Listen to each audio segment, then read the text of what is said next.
Peace and black power, black family. It's your brother Chase back at you again with another reactionary video. And check it out, man. Today we're gonna be breaking down a video from the African Juwanna man. Okay, Juwanna man is over here sending a very powerful message to Black Americans, and this is in response again to the Tyler situation. They won't let the Tyler situation die. Okay, so they're dragging that on because that's a way they crop up these little beefs with foundational Black Americans in order to keep their names relevant. Okay, so we're going to be breaking it down from a very non-emotional and an analytical standpoint. Okay, so we can learn some things so we can grow. Okay, great learning lessons that we can pull from this. But before we do all that, man, family, make sure you like the video, subscribe to the channel, hit the bell icon, and most importantly, go get my newest book, my 20th book, When Black Americans Stop Singing and Start Swinging. Listen, guys, they're flying off the shelves. Thank you for the love and support. It is greatly appreciated from the family. So make sure you hit that link in the bio and go get it off Amazon. If you already have and you already got it off Amazon, please make sure you leave a review on the book. Make sure you leave the review on the book because that helps to spread the message, that helps to spread the word. With that being said, let's jump straight into the video and let's start with a little background of the situation. I want to show you the video that Juwanna man is responding to. Okay, I want to show you that video. So with that being said, let's get into it. Now, this is a young lady named, I believe you pronounce her name Tiwa Savage. She's known as the Queen of Afrobeats. So she's Nigerian. So she went on the Breakfast Club. Of course, this was a couple weeks ago, maybe 3 or 4 weeks ago. I'm just now getting to the video because there's so many videos that these tethers make about us that I have to respond to and break down. So I'm just now getting to it. But anyway, she went on the Breakfast Club and she took it upon herself to apologize for Tyler's actions. Okay, she took it upon herself. Nobody made her do it. Nobody forced her to do it. She just took it upon herself to apologize. And here's the apology. Here we go.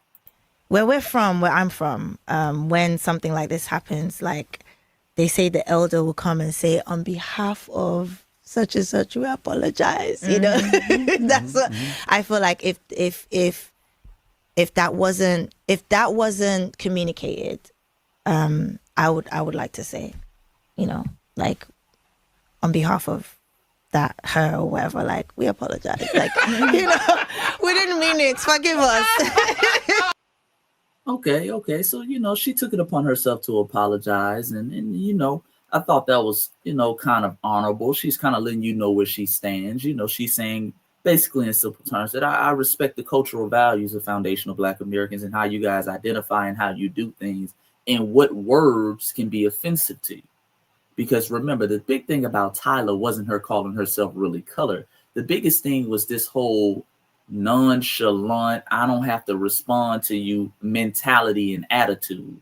This thing, when you ask her a question or ask her to, can she explain it to us, the audience she's trying to break into, this whole thing of she's looking to the side and like, I don't have to explain that. Okay. Her whole attitude for us is so, the good sister came out and apologized. Now, some people say, well, that's not her position to apologize. Hey, it is what it is. I'm not going to get involved in African politics. You dig?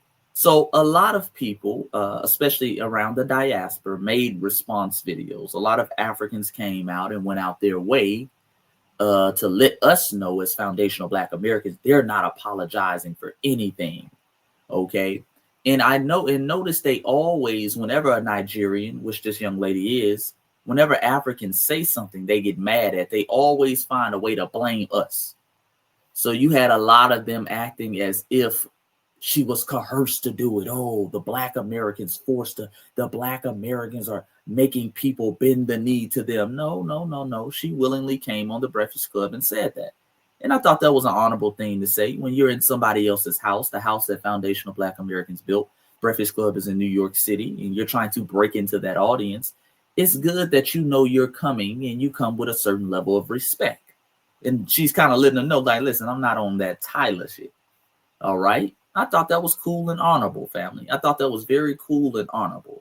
But with that being said, let's get into one of the response videos that was put out by a person I like to call Juwanna man. Okay, Juwanna man put out a video and she sends a very powerful message to foundational Black Americans. Let's get into that. And Americans, open your ears very wide. I want to make something very clear from now. Mm-hmm. I am an African artist Mm-hmm. and I make music for African people. Everyone else, you're a guest here. I will never beg anybody. I don't send any your papa. If you don't like a waka, you go kata kata ton son anyway. Apologize on behalf of. Did somebody send you? Did somebody guys see it didn't vex me. These Americans, they want us to beg them. They want us to beg them. I'm not gonna beg you lot. Sorry. Sorry. No, I'm not gonna beg you lot. I'm sorry. It's not gonna happen. Them things carry on. Yeah.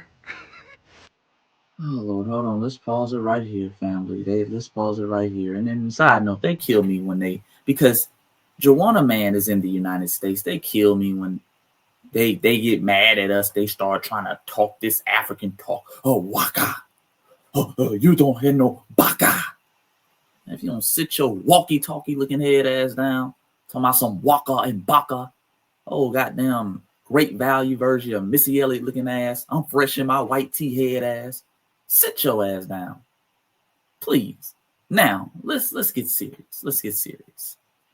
Number one, let's break down Juwanna Man talking about I make music for African people. Who cares? Who cares, man? And the ironic thing is this: I looked you up. Because over here at Foundational Black American Culture, when people start talking crazy and talk about who they don't make music for, I gotta look up your music. You dig? We do research. Who the hell is Buddy? Who the hell is Juwanna Man? Okay? So I did some research and I went to your SoundCloud page. Juwanna Man, you have 50 followers. You have 50 followers on SoundCloud. 50 followers. You talking about you make music for African people. Do Africans know that? Hold on, forget us foundational Black Americans, because we know you don't make music for us. We don't make music for us. You said you make music for Africans. You got all them damn flags up there in your video. Do Africans know you make music for them? You've been in the music industry years and you only got 50 followers on your SoundCloud page. That's it. Do they know you make music for them? Because if they don't know that, I think you need to be focusing on the people you're actually making music for and not foundational Black Americans, because we don't even know you. We never heard of you. You dig? We never heard of you, Juwanna Man. So that's what you need to be focused on, actually reaching out and talking to your African audience who, again, never support y'all. So y'all get over here and they get over here with all this Africa waka and baka. You get over here with all this trying to prove how African you are and who you make music for, and they gas you up, but still don't listen to your music. And that's the irony of it. And number two, you're over there talking about we are guests. Ma'am. Ooh, Juwanna Man, these folks have a different level of delusion. Now, Juwanna Man, let's be clear. Juwanna Man's in the DMV. Okay, she's in DC, Maryland. You dig? You're over there in a city that foundational Black Americans built. From the Benjamin Banneker's who laid out the layout of Washington, D.C., to the enslaved foundational Black Americans who built the White House, the Capitol, the Washington Monument, and other things. All right? To even the Marion Barry, who really made it possible for a lot of those Black folks in D.C. to get governmental jobs and contracting jobs. They gave birth to the people like the Don Peoples of the world, one of the earliest Black billionaires when it came to real estate. Shout out to Don Peoples. He gives credit to Marion Barry. Marion Barry, foundational Black American mayor out there, okay, from Itta Bena, Mississippi. You're in the chocolate city, the city that we got popping for folks like you. You talking about us, we're the guests? No, ma'am, you're the guest. You're the guest. You ain't over there in Africa making traditional African music. You over there in the DMV hating on us, hating on the people who made it possible for your family to come here and flee here and have a living here. Like I said, these folks are always attacking FBAs and talking down on us and talking about how pro-Africa they are and how they make music for Africa, but they never there. I told you, we're FBAs, they're EBAs, they're everywhere but Africa. But let's continue. African artists, I'm begging you, I'm begging you. If I have to get on my knees, I'm begging you, stop going on these American radio shows, especially that Breakfast Club. Stop going on these radio shows and prostrating for these people. Because that's what they want. They want us to beg them, and they want us to bend the knee. The American market is this small. Oh, Lord. This small. Africa is a universe. Most of the audience I've built on this app, South Africa, Kenya, Somalia, Sudan, Zambia. I'm not gonna beg anybody. I know who I'm making music for. Oh, okay. Hold on. We got to break this down because, again, there's different levels of delusion. It shows how delusional these folks are. Number one, let's be clear.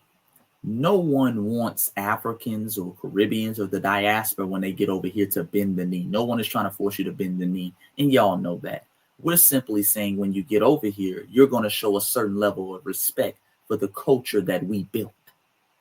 Especially when you're looking and you're being marketed towards Black Americans like Tyler was, for example. They were kind of trying to push Tyler as the new Aaliyah. Okay, that's how they were trying to push her. They were trying to push her on Black Americans. So we're saying, hey, if you're going to push her on her, she's going to have to serve a certain level of respect for Black Americans and be willing to at least have a conversation when things offend us. You don't offend us and then act like, oh, wait, well, I don't want to address it. And as we saw, if she doesn't have foundational Black American support, she flops in the US. So we are the people she was marketing to. So we're saying just show a certain level of respect. But y'all don't want to show respect because what you really want to do is you really want to pull rank. You really want to come over here and be viewed as the model minority. Be viewed as this is how Black people are supposed to act. Look how talented we are. We're better than Black Americans. And when we pulled that rug from under you and we flexed a little bit of our power, just a little bit in our influence, we said, hey, you know, we are the ones who say what's cool over here and what trends over here and who's popping over here.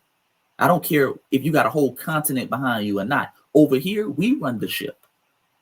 And we pulled that rug and Tyler went rolling and flopping down that damn hill. A lot of you got upset because we flex the actual cultural capital that we have. We flex that culture that you say we don't have. You dig? That's why you're upset. I told you this whole thing with them, they want to get over here and show that they're better than us. And when we expose that they're not and they can't make it on their own, they get upset.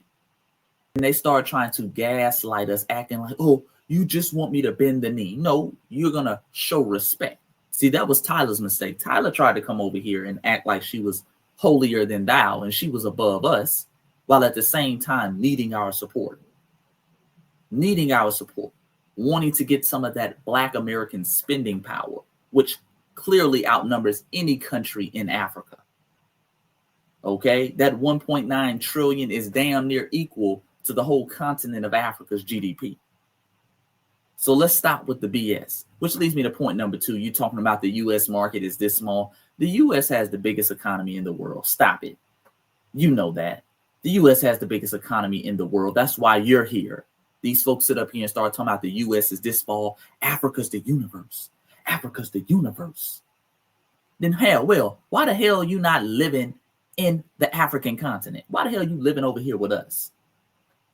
This is the little stuff they play with themselves. They have to now, I guess she's acting like United States is Africa too. I don't know. These are the little games that they play, family. The U.S. economy is damn near 15 times bigger than the whole Africa with 54 countries' GDP.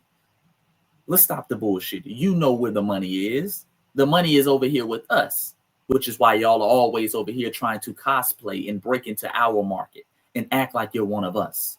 And number 3, you talking about the following I built. Oh, I do it for this, the following I built. Let's be clear. She has like 40,000 followers on TikTok. And those 40,000 followers from the diaspora amounted to 50 people following you for your music. You dig? You over here talking about you make music. You over here flexing your music. All them damn followers, ain't none of them took the time to follow you on SoundCloud and listen to your music. Juwanna, man, stop it. See, a lot of Africans think, and this is where they always get caught up. They think because they have numbers, that equals support. You can have a bunch of numbers and that not equal support. Because remember, a third of the continent is living in extreme poverty. A third of the continent is living on less than $3 a day. A third of the people in the continent, I should say, are living on less than $3 a day. Okay? So there's no real support. Yeah, you got people, you got numbers, but you have no economy. You have no base. So yeah, you can have followers and you're talking to somebody who has a lot of followers. Hell, I got 23,000 subscribers on this page now. I have Instagram pages like Voice of the Ancestors, which I started and created, that has over 660,000 followers. I got another Instagram page, Voice of the Ancestors Books, that's talking about my first book series, has over 220,000 followers. My personal page, hell, got 35,000 followers. My Foundational Black American page got 50,000 followers on Instagram. So you're talking to somebody who has a lot of followers on social media platforms. But followers don't equal support. Now, in my case, Foundational Black Americans do a tremendous job of supporting me. I'm sure my 23,000 followers on this page have generated more money and more support from me than your 40,000 on TikTok. All right? Who have generated 50 followers for your SoundCloud page. So we know your music ain't being streamed. We know you ain't getting no back end. So yeah, you have a lot of people who want to hear you talk negatively about Black Americans and attempt to check us. But that ain't amount to no real support. It's just feeding into a hatred niche, an anti-Black American hatred niche, and you're doing it for clout. But that clout ain't even amount to nothing. And let's continue. Just want to get ahead of it before I drop this project and everybody starts to yappa. Different level of delusion, family. This is somebody, again, with 50 followers on her SoundCloud page. Okay, nobody's going to be talking when you drop your album. A lot of people are going to not even know you dropped one. Stop the BS. Your delusion doesn't mean you're telling the truth. When people start talking, when I drop this album, when I drop this new music, man, people don't even know you make music. People don't know you, Juwanna, man. Lord. Right. Play this video. Mark today's day. This is September 29th, 2025. Mark today's date. I'm a student of revolutionary Pan-Africanism. And that's another problem. That's another issue. And this is why a lot of people are saying Pan-Africanism is dead. Okay, this is why a lot of people are saying Pan-Africanism is dead, because y'all have this level of delusion amongst y'all. Okay, y'all be sitting over here trying to pull ranking out like you have clout that you don't have, and you have influence when many of you don't have it. Let's be honest. The most influential Pan-Africanist in the world right now is Dr. Umar Johnson, and we see how that's turning out. Okay, I'm not gonna rain on the good brothers parade, but that's your leader. That's the one who really many of you follow his ideology. A lot of you don't want to admit it. A lot of folks don't want to admit it. A lot of folks can't show where they were on this big Pan-African wave before 2010. Okay, before Dr. Umar Johnson came on the scene, and that a lot of them can't show that. That's kind of a new thing for a lot of people. You dig? So Pan-Africanism has a bad rep right now. Pan-Africanism is looking real bad. A lot of people who are calling themselves Pan-Africanists are looking real bad. They're always doing a lot of janky stuff. You dig? And this is coming from somebody who used to call themselves a Pan-Africanist. You dig? A lot of Pan-Africanists spew a lot of anti-Black American hate. But let's hear what this revolutionary Pan-Africanist has else to say. So when I say Africans, I want open your ears before you come and shine your rotten teeth in my comments. I'm a student of revolutionary Pan-Africanism. So when I say Africans, I don't care if you're born in Jamaica. Oh Lord, here we go with the cowardly flip. Okay, what Juwanna Man is trying to do. Now Juwanna Man is going to try to say that she's not really talking about Black Americans, foundational Black Americans, because she views us as just an African, which we know is a lie. We know it's a lie. You got up here mad at a Nigerian lady for apologizing for something that was offensive to foundational Black Americans based off foundational Black American history. You got up here with saying it with your whole chest how you ain't apologizing for nothing. That's aimed at foundational Black Americans. A lot of them try to pull this little thing, and it's very cowardly. Okay, a lot of these tethers, they sit over here and talk shit about us and then act like they're not really talking about us. I'm you're not really American. That's another thing. See, they try to act like they don't really view us as American. I view you just as an African who happens to be in America. Lord, let's see where this is going. I bet you that's where this is going. Georgia, I don't care if you're born in Mississippi. I don't care if you're born in St. Kitts, Martinique. You're an African. Oh, Lord.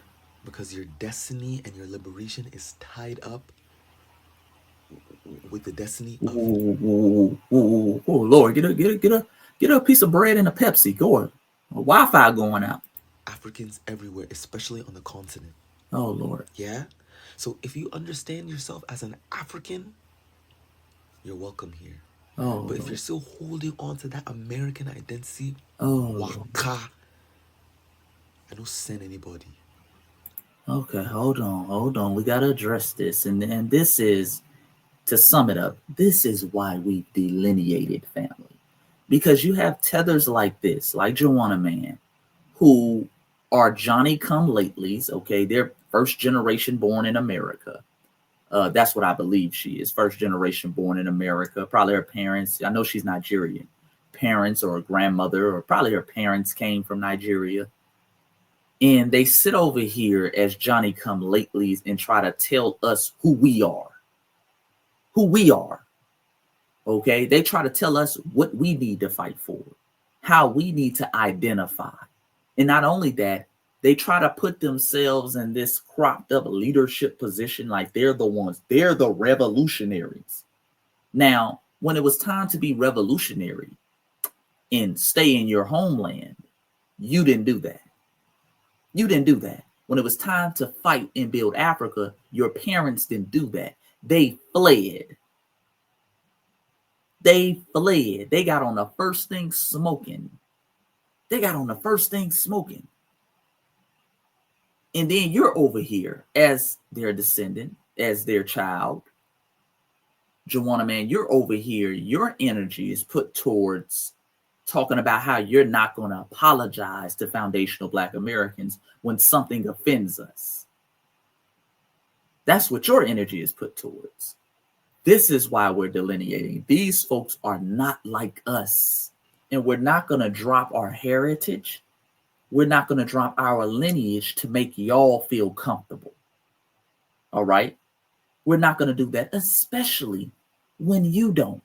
Remember, in Juwanna Man's TikTok bio, she's talking about people who want to hold on to this American identity. You want to attach yourself to America. In her TikTok bio, she has DCMD, aka DC, Maryland, the DMV. She has that before Africa. So you're holding on to an American identity. You're making sure people know that you're from the DMV. You're from DC, Maryland. And that's what has always killed me about these tethers. They sit over here in Africa. Then they turn around and they repping a city over here in America. I'm from the DMV. I'm from Chocolate City. Shout out to DC. But then you turn around and you shame us for identifying with our lineage and heritage that built America. For saying we're foundational Black Americans. For saying that we're even American. Lord, make it make sense. Enough is enough. Let the Americans be in their own corner. That's fine. And then let the rest of us be enjoying. As an African, I'm with you. I just had to get on here and say my people, because this thing is just pissing me off. It just pisses me off. Oh Lord. And just when you said that pisses me off, you know what pisses me off too? You're sitting over here wagging your finger and trying to lecture us. You're mad that a Nigerian woman apologized to foundational Black Americans on behalf of a fellow African for something that offended us. You're sitting over here saying with your whole chest how you ain't gonna apologize. You're sitting over here pulling identity politics, telling us what to identify as and how you do shit for Africa. I do it for the Africans. And you're LGBTQ. You're LGBTQ. Them same Africans you do it for, they would stone your ass in Africa. And you know that. Remember, family, 32 of the 54 countries in Africa have banned homosexuality. They're anti-LGBTQ. They're anti-LGBTQ. There's all type of stories always coming from the continent about how they attack and persecute people of LGBTQ heritage. Same thing in the Caribbean. And I'm not saying, you know, they can't have their preferences or X, Y, and Z. But I'm saying the irony, you sitting over here, you got all this smoke for foundational Black Americans who made it possible for you to openly live your lifestyle here in this country. Okay, remember, all of those LGBTQ rights, family, are based off the backs of our civil rights movement that was put in place in the 1960s. Everything they get passed. Hell, even Barack Obama, who passed more LGBTQ legislation than any other president, he was put into place by the overwhelming amount of support that he got from foundational Black Americans in the voting booth. You dig? You sitting over here talking all this shit about us. You sitting over here talking about what you do for African people, and them African people, half of the damn continent, don't even accept your lifestyle. They view you as an abomination over there. Let's keep it a buck.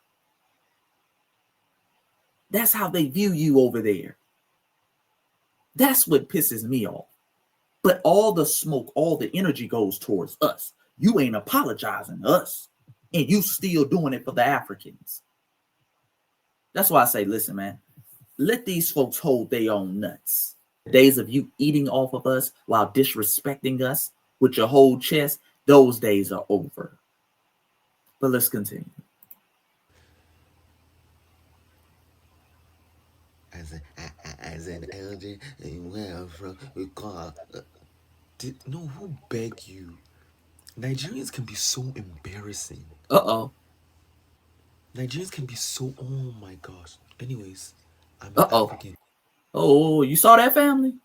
See, whenever it's time to get on her Nigerian people, she was about to go on a rant. Then she said, "Oh, anyways, let me get back on code. We gotta target Black Americans." Oh Lord, when it's time to whip them into shape, when it's time to call them out, because that's who you're mad about. You're mad about a Nigerian lady. But the rant has to be about foundational Black Americans and how you ain't apologizing, how you standing on African business. Fuck out of here. I make music for Africans. Specifically, I'm a queer African, and I make music for queer who ain't in Africa. You ain't in Africa with all that queer shit, because you know what would happen to you in Africa with all that queer shit. No disrespect to the LGBTQ community, but you know what would happen if you rolled to Africa or the Caribbean with that. So yeah. Keep it on the internet and stay safe over here, living off the rights and the benefits that foundational Black Americans got you. Okay. Africans. Yeah? Everyone else, you're a guest. Mind yourself. Everybody respect yourself. Everybody be guided. Where do you think you are? Oneula. No, Oneula. Huh?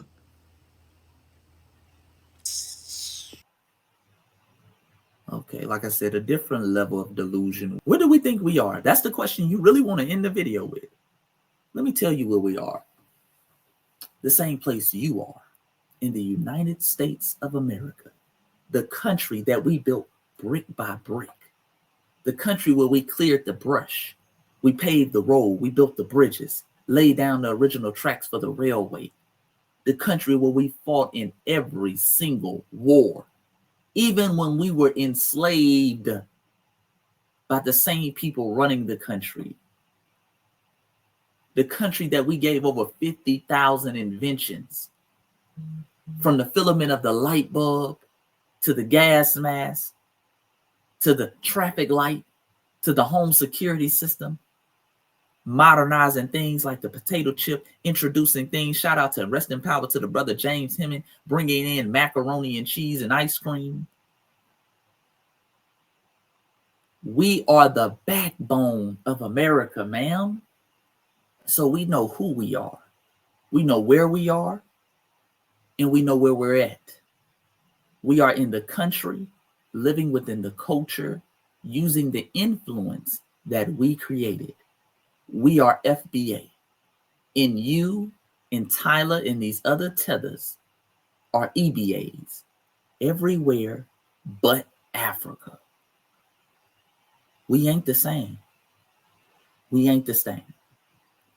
It's your brother Chase, family. Make sure you like the video, subscribe to the channel. Tell me what you think. I'm always open to dialogue, always open to conversation. Let me know. Be honest with your FBA brother. We pride ourselves in our culture on honesty. If I'm tripping, let me know. If I'm doing too much, you dig? If I went too hard body today, let me know. Hey, bro, Chase, you tripping on that? No. Leave a comment down in the comment section below. Also, go get my newest book, my 20th book, When Black Americans Stop Singing and Start Swinging. Because we got to start laying down the law of our culture, what our culture was built on: resilience, fortitude, the ability to fight by any means necessary. So make sure you go get that. Link in the bio below. If you already have it, make sure you leave an Amazon review, a 5-star review for your boy. And until next time, man, foundational Black Americans, despite what these people say, we are a phenomenal people. We are phenomenal people. When people talk about the culture, they're talking about us. We are the culture. We are the gods. Until next time, peace and Black power. I'm out.